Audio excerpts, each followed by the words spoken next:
بسم اللہ الرحمن الرحیم۔ دوستو حاضر ہیں نئی ویڈیو کے ساتھ۔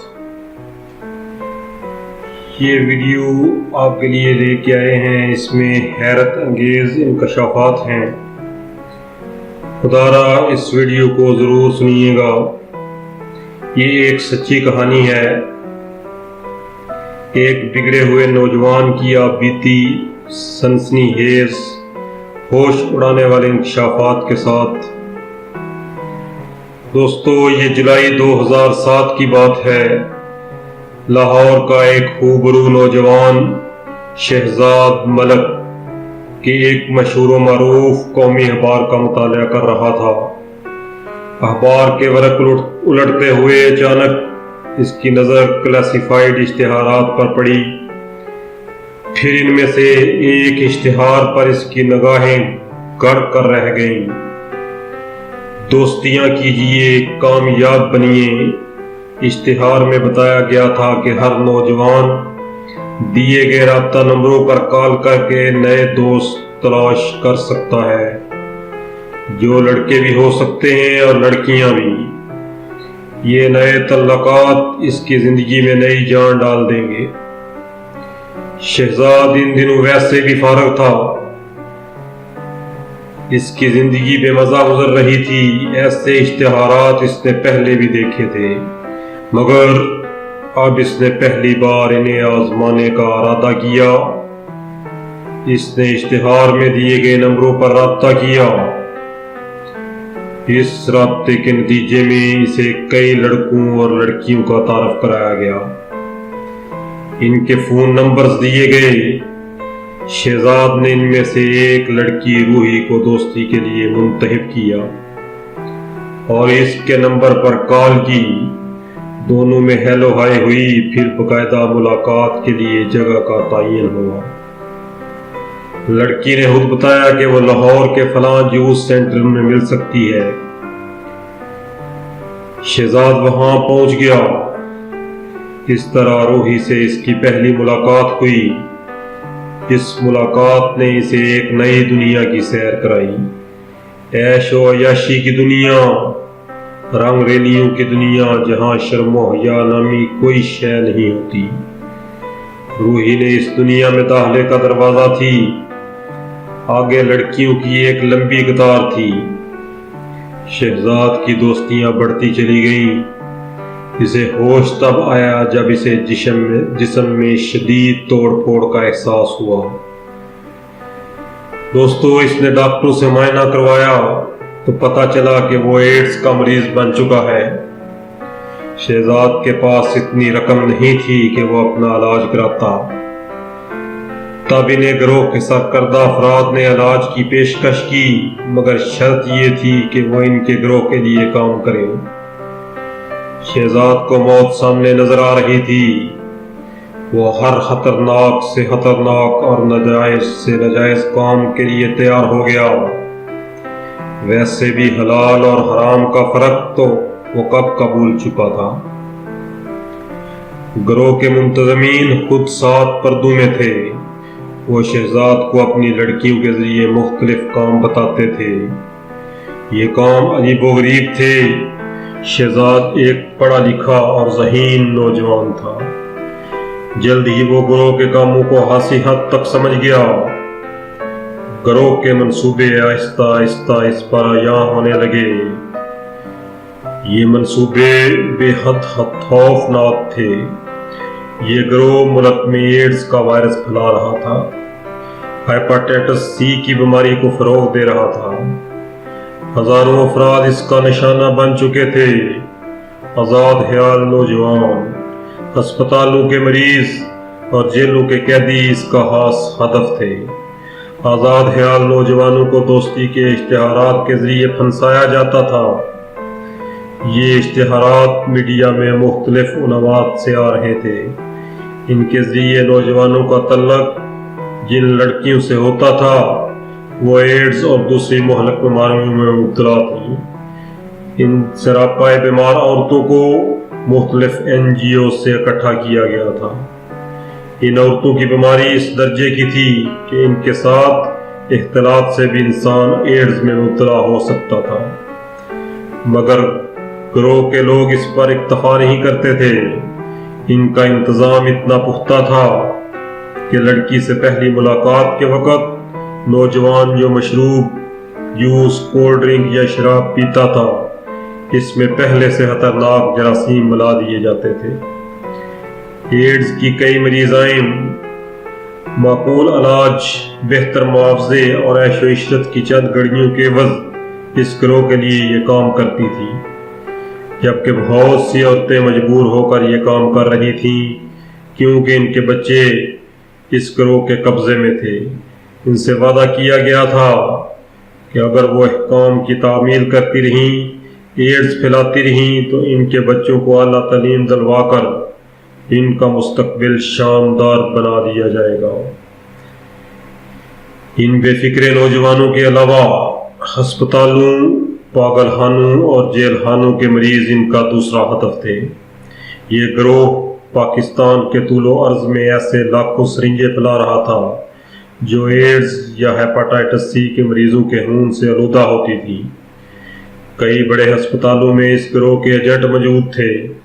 وہاں آنے والی سرنجوں میں یہ ایڈز اور ہیپاٹائٹس زدہ سرنجیں ایک مخصوص تناسب سے ملی ہوتی تھیں۔ اتنی سرنجوں کو آلودہ کرنے کے لیے گروہ نے پاگل خانوں میں سرگرم اپنے ایجنٹوں کے ذریعے پاگل افراد کو اپنا نشانہ بنایا ہوا تھا۔ ان کو ایڈز، ہیپاٹائٹس سی میں مبتلا کرنے کے بعد ان کا خون بڑی مقدار میں نکالتے رہنے کا سلسلہ جاری رہتا تھا۔ گروہ کا تیسرا ہدف جیل کے قیدی تھے۔ ان میں سے کم مدت کے سزا پانے والے حد درجے منفی اور لادینی ذہن رکھنے والے قیدیوں کو خاص تجزیے کے بعد منتخب کر کے علاج کے بہانے ایڈز زدہ کر دیا جاتا تھا۔ جب یہ قیدی رہا ہوئے تو بیماری کے باعث ان کا کوئی مستقبل نہ ہوتا تھا۔ یہ گروہ ان سے رابطہ کر کے انہیں اپنا رضاکار بنا لیتا تھا۔ یہ قیدی ویسے ہی تہذیبی ذہن کے ہوتے تھے۔ اپنی محرومیوں کا دنیا سے بدلہ لینے کے لیے وہ ایڈز پلانے پر آمادہ ہو جاتے تھے۔ انہیں کانو کان یہ معلوم نہ ہوتا تھا کہ انہیں ایڈز میں مبتلا کرنے والے مہربان یہی ہیں۔ گروہ کا ایک خاص کام دوسرے لوگوں کی اسناد کو اپنے کارکنوں کے لیے استعمال کرنا تھا۔ اس مقصد کے لیے اخبارات میں تبدیلی نام اور والدیت کے اشتہارات شائع کر دیے جاتے۔ گروہ کے کسی کارکن کو کسی ملازمت کے لیے جو مطلوبہ سند درکار ہوتی، اس کا انتظام اس طرح ہوتا تھا کہ پہلے کمپیوٹر پر اپنے کارکن کی والدیت سے ملتے جلتے نام والی والدیت سرچ کی جاتی۔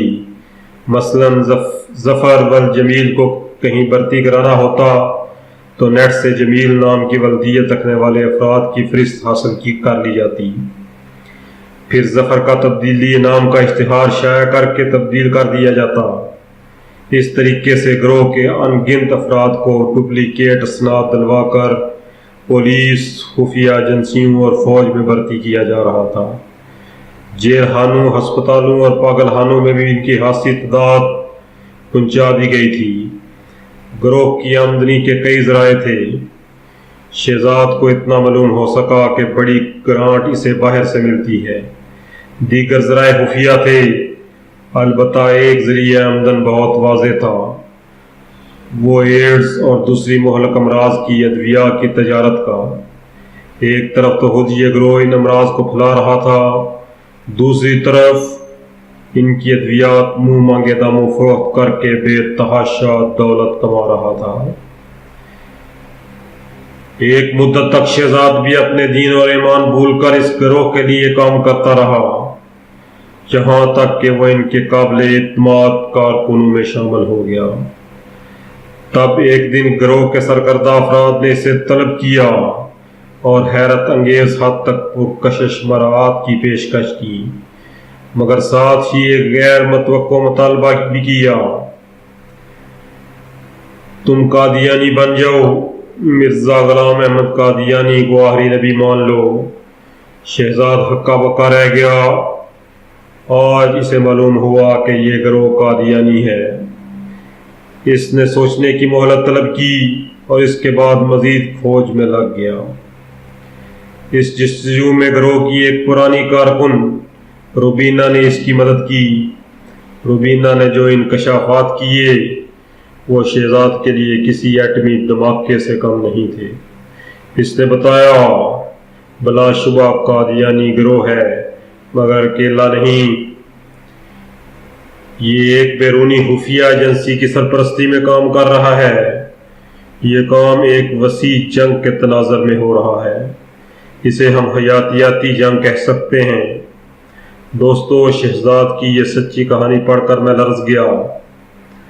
میں اس پر یقین نہ کرتا، شاید آپ بھی اسے سچ ماننے میں متذبذب ہوں، کیونکہ یہ بات حلق سے اترنا واقعی مشکل ہے کہ آیا کوئی گروہ بلا تفریق لاکھوں کروڑوں پاکستانیوں کو اس طرح خفیہ انداز میں قتل کرنا کیوں چاہے گا؟ امریکہ کی جنگ تو مجاہدین سے ہے، قادیانیوں کی لڑائی تو علماء اور ختم نبوت والوں سے ہے، انہیں عوام کے اس قتل عام سے کیا حاصل ہوگا؟